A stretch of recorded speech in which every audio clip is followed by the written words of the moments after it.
e nós vamos meditar na palavra de Deus. Aos Romanos, capítulo 2.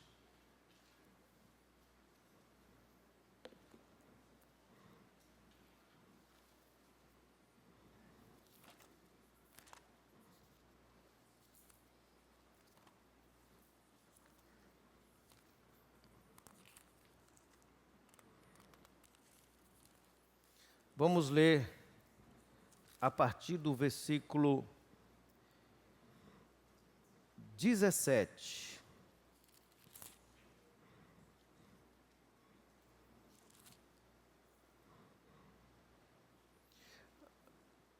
Se, porém, tu, que tens por sobrenome judeu, e repousas na lei, e te glorias em Deus, que reconhece a sua vontade e provas as coisas excelentes, sendo instruído da lei, que está persuadido de que és guia do cego, luz dos que encontram em trevas, instrutor de ignorantes, mestre de crianças, tendo na lei a forma da sabedoria e de verdade, tu, pois, que ensina a outrem, não te ensinas a ti mesmo? Tu que pregas que não se deve furtar, furtas. Dizes que não se deve cometer adultério e cometes. Abominas os ídolos e lhes roubas os templos? Tu, que te glorias na lei, desonra a Deus pela transgressão da lei, depois, como está escrito, o nome de Deus é blasfemado entre os gentios por vossa causa. Porque a circuncisão tem valor se praticardes a lei. E se és, porém, transgressor da lei, a tua circuncisão já se tornou incircuncisão. Se, pois, a incircuncisão observa os preceitos da lei, não será ela, porventura, considerada como circuncisão? E se aquele que é incircunciso por natureza cumpre a lei, certamente ele te julgará a ti, que não obstante a letra e a circuncisão, és transgressor da lei, porque não é judeu quem é apenas exteriormente, nem é circuncisão o que é somente na carne. Porém, judeu é aquele que o é interiormente, e circuncisão a que é do coração, no espírito, não segundo a letra, e cujo louvor não procede dos homens, mas de Deus. Senhor Deus, dê-nos a tua graça, nos ajude na compreensão das sagradas letras, e nos ensine nesta noite, em nome de Jesus Cristo, o teu amado Filho. Amém. Nós agradecemos aqueles que estão nos acompanhando online e pela graça de Deus que o Senhor aplique a sua palavra em nosso coração. Recapitulando para lembrar, Paulo, depois de apresentar o Evangelho e falar da corrupção humana, e de que ninguém está qualificado, e que o judeu poderia aplaudir e dizer bem feito para o não-judeu. Agora ele fala mais especificamente aos judeus, que receberam o legado, que receberam a lei de Deus, a promessa, a oportunidade de levar a esperança para os homens. Porém, ele vai nos dizer que não é a questão de ritos, de formas e de meios que é a verdadeira circuncisão. A circuncisão estabelecida lá em Gênesis 17, quando o Senhor Deus estabelece para que todo homem deveria ser circuncidado ao 8º dia, para que toda a geração dele fosse exclusivamente de Deus, era uma marca física, porém agora nós temos uma marca ainda mais profunda, mas não uma cicatriz na pele, e não só para os homens, mas todos aqueles que são marcados no coração por Deus segundo o seu Espírito, como promessa em Ezequiel 36, 26. Vos darei um coração de carne e tirarei o coração de pedra. Há uma mudança radical. Assim como Pentecostes é uma marca do batismo da igreja, o novo nascimento e a promessa da nova vida nos dá a graça de que, independentemente de não sermos biologicamente descendentes dos judeus, por mais que alguns sejam, ou não, não há mais barreira, diz Paulo aos Efésios. Quer judeus, quer gentios, somos unidos na cruz de Cristo. O assunto é muito pertinente, porque os judeus se orgulhavam da lei, da circuncisão, da pátria, da história e das cerimônias. E por isso, se achavam superiores. Vocês vão de lembrar que o cristianismo surge no meio do judaísmo.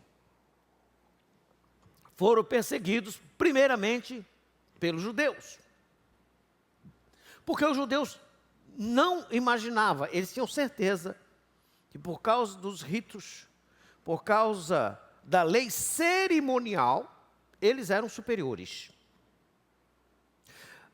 A lei moral continua a mesma, porque essa é do Senhor. Mas a lei cerimonial foi dada aos judeus. E nós estamos estudando de manhã o livro de Êxodo. Quem não participa pode acompanhar segunda-feira no Morada do Sol, presencial ou online, que tudo era figuras.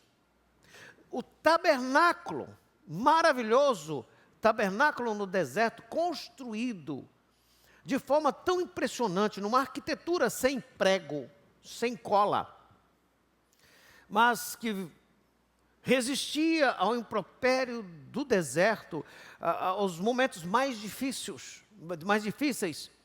Tudo era simbólico.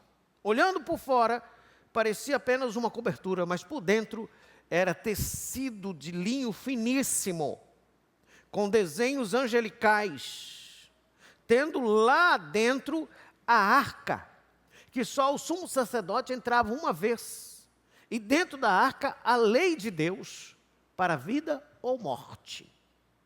Nós não temos mais o tabernáculo. Ninguém sabe onde está a arca.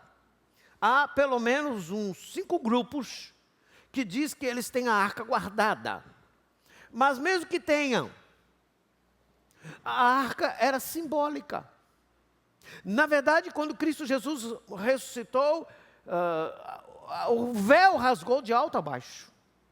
Agora nós temos acesso a Deus, não por causa dos elementos do templo, ou do antigo tabernáculo, ou por causa da questão cerimonial. Agora nós podemos chegar diante de Deus.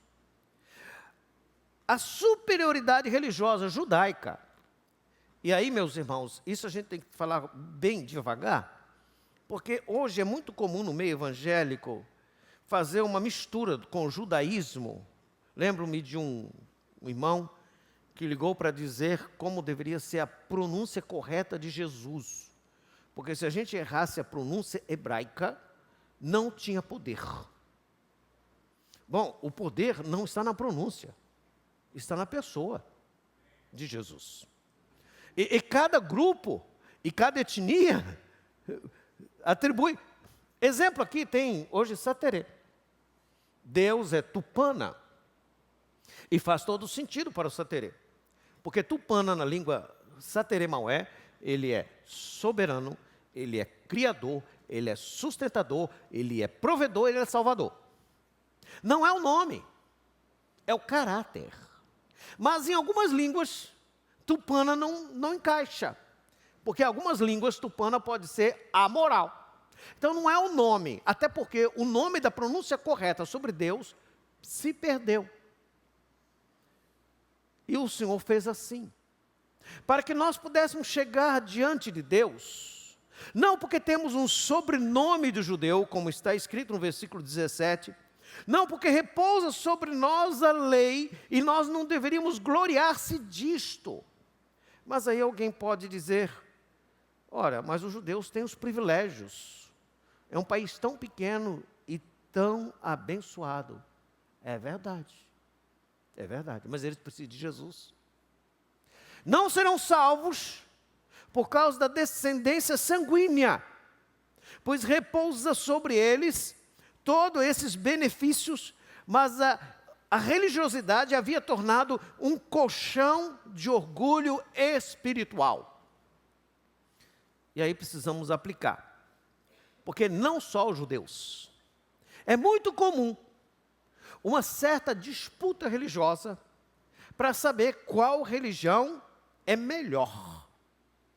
A verdadeira religião é amar o próximo, cuidar das viúvas, dos necessitados, viver uma vida piedosa. Religião não salva. Quem salva é Jesus. Então a religião não é boa? Claro. Nós somos reformados. Nós temos um pensamento definido.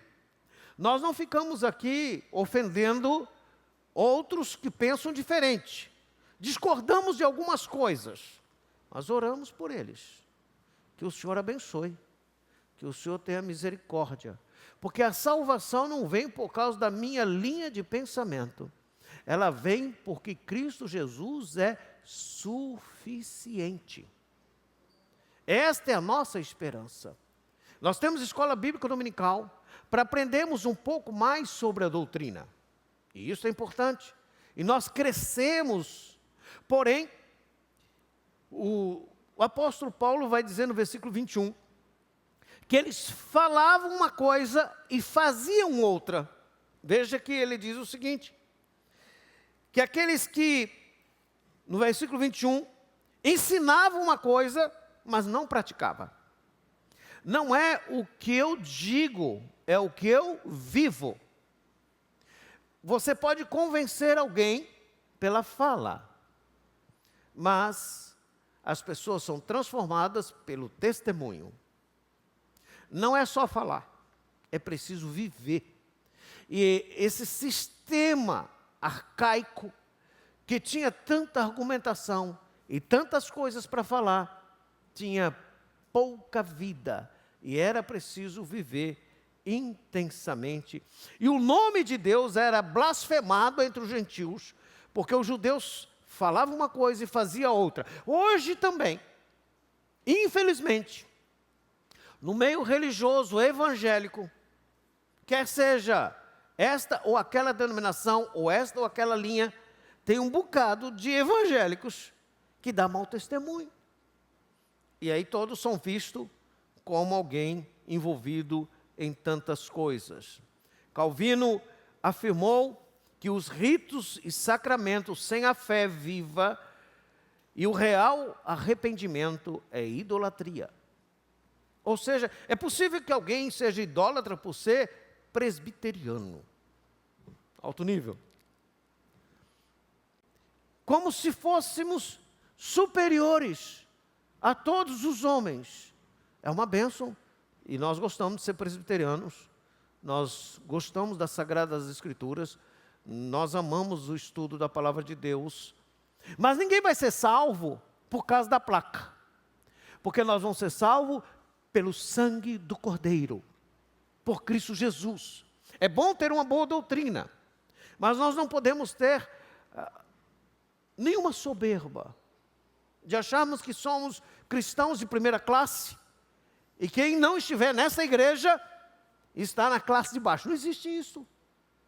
Porque o Senhor não nos chamou para sentarmos na janela. Ele nos chamou para ir até o confim do mundo e pregar o Evangelho. Então todas as coisas eram sombras que completam Cristo. Tudo. Desde o local do sacrifício ao santo do santo aponta para Jesus. A lâmpada para Jesus. Ele é a luz do mundo. A mesa dos pães asmos tinha 12 pães e vinho aponta para Jesus. O véu aponta para Jesus.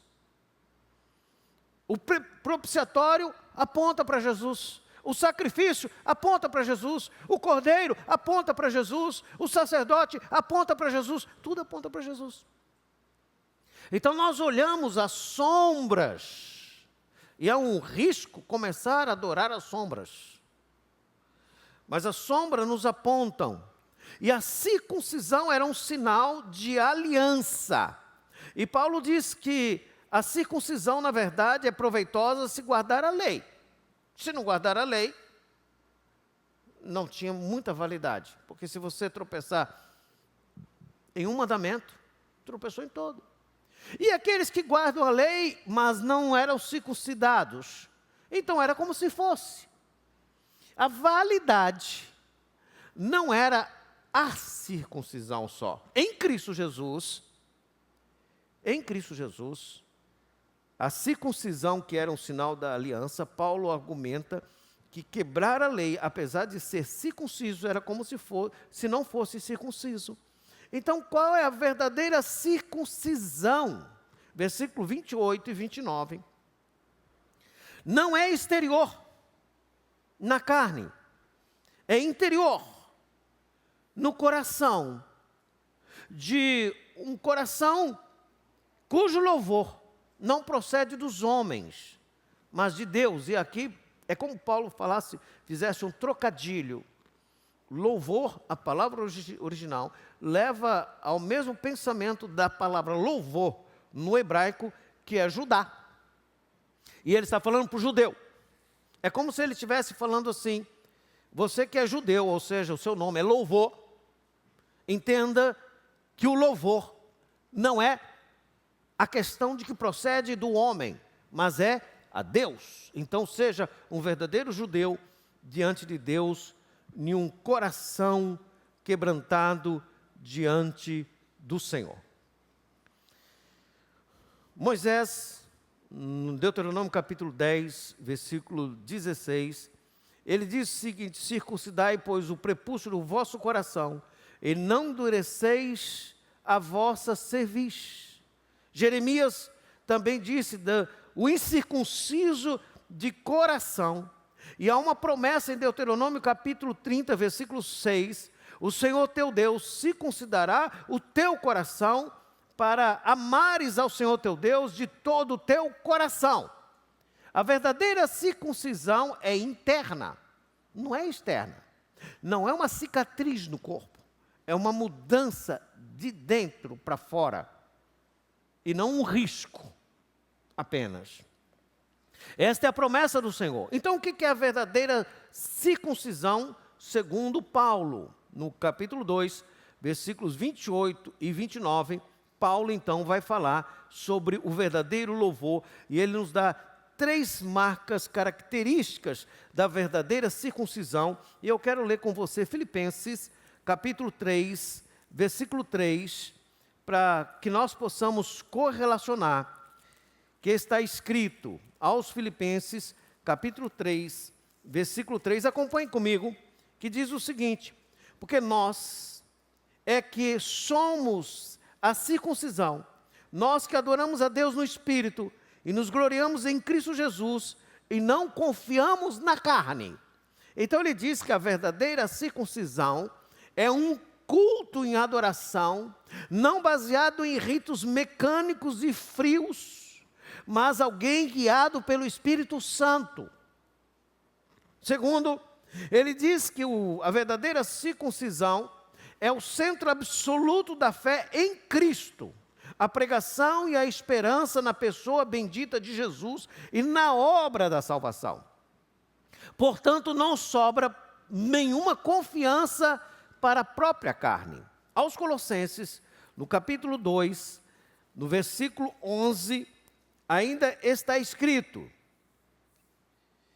sendo fortalecido com todo o poder, segundo a força da sua glória, toda a perseverança e longanimidade, com alegria, no capítulo 2, versículo 11, nele também fossem circuncidados, não por intermédio de mãos, mas do despojamento do corpo da carne, que é a circuncisão de Cristo. É anular a carne e viver em Cristo, despojando do corpo da carne, que no versículo 12 ele vai correlacionar com o batismo, para que o coração deles seja confortado e vinculado juntamente em amor, e eles tenham toda a riqueza e forte convicção do entendimento, para compreenderes plenamente o mistério de Deus, qual diz no 12, tendo sido sepultado juntamente com ele no batismo, no qual igualmente fosse ressuscitado mediante a fé no poder de Deus, que o ressuscitou dos mortos. Os nossos irmãos batistas, eles entendem que morrer é deitar e levantar. O que nós entendemos, que aqui não está falando de forma de sepultamento, até porque na época não era assim, era túmulo.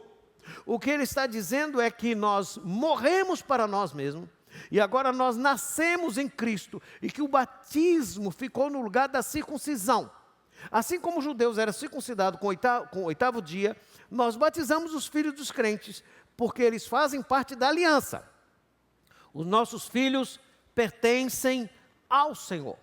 Quando nós estudamos sobre essa questão dos judeus, nós temos que pensar que a lei, a cerimônia, festas, ritos, adereço, eram sombras da qual se realiza em Cristo. E nos nossos dias, meus irmãos, é impressionante como em alguns arraiais, dito evangélicos, restauram formas judaicas com abrilhantar algo para que possa manifestar com muito mais força e com muito mais poder. Aí você vai ver culto com chofar, aí você vai ver culto com festa judaica, tem gente até fazendo a arca. É uma blasfêmia, porque você está anulando Cristo e voltando aos rudimentos. Essas questões são tão perigosas e sutis, que ao mesmo tempo que aqui no texto diz das dificuldades que os cristãos tinham diante dos judeus, os riscos são grandes até o dia de hoje. Mas nós, aqui como irmãos desta igreja, poderíamos dizer, nós não temos este perigo, mas nós temos outros, meus irmãos. Os perigos sempre acontecem. Por exemplo, o erro ritualístico, religioso, nos dias de hoje, com uma engrenagem eclesiástica, através das inversões, muitas delas. Lembra que um dia o pastor José João falou, aqui na igreja, tenha coisas, mas ame pessoas. Às vezes, a busca é por coisas. Nós temos que adquirir mais, nós temos que comprar um carro novo, nós temos, e a gente não tem relacionamento. Acontece na sua casa, se você não tomar cuidado, você não conversa com seus filhos, você manda um WhatsApp. Não tem relacionamento. Ou então, na igreja a gente fica buscando, vamos melhorar a estrutura. Vamos fazer um negócio melhor. E não tem nada errado nisso. Nós temos procurado fazer o melhor. Mas vamos fazer tantas coisas e tantas coisas boas que as pessoas ficam em segundo lugar. Pastorei uma congregação uma vez, e o dia que eu assumir, precisava tirar o sapato para entrar na igreja, porque a irmã tinha passado cera. Então todo mundo tinha que tirar a sandália para não sujar. Eu falei, minha irmã, não é melhor sujar e limpar depois? Porque imagine a pessoa que vai lá visitar, olha, primeiro tira o sapato para entrar, né? Constrangedor. Mais importante é o relacionamento. Segundo, que nós às vezes, nós precisamos de estrutura. Nós temos aqui uma boa estrutura, e nós estamos trabalhando, o projeto Oikos está trabalhando para ter um terreno. Eu creio nisto. Mas não é a estrutura que faz a igreja, é a igreja que faz a estrutura. Não é o dinheiro que faz um povo forte, é um povo forte que investe no reino de Deus. O mais importante é você. Se na igreja você for apenas um número, se na igreja você é apenas contado, se você dá tanto para a igreja, então você não é membro do corpo de Cristo. Você faz parte de um clube. Esses dias eu estava em São Paulo e um pastor disse: quantos membros tem na igreja? Eu falei: não sei. É o Vinícius que conta. O Camilo também gosta disso. Eu não sei. Porque eu não quero olhar para você e falar: é mais um. Você é único. Você é meu irmão. É importante isto. Por isso que nós temos o Francisco, que é administrador. Eu não administro finança. E não quero perder tempo com isso. É importante. Mas eu quero saber se o irmão está bem. Eu quero ligar no dia do aniversário para fazer uma oração. Eu quero visitar no hospital. Então, minha vida, eu tenho muita coisa para fazer. E aí eu não tenho muito tempo para tomar outras coisas. Esses dias a Fabiana me colocou lá numa rádio, a rádio da IPB. Muito boa. Aí no final, a pessoa disse: agora o senhor passa aí o link do Instagram. Ixi, não sei. Não acompanho essas coisas, não tenho tempo para isso.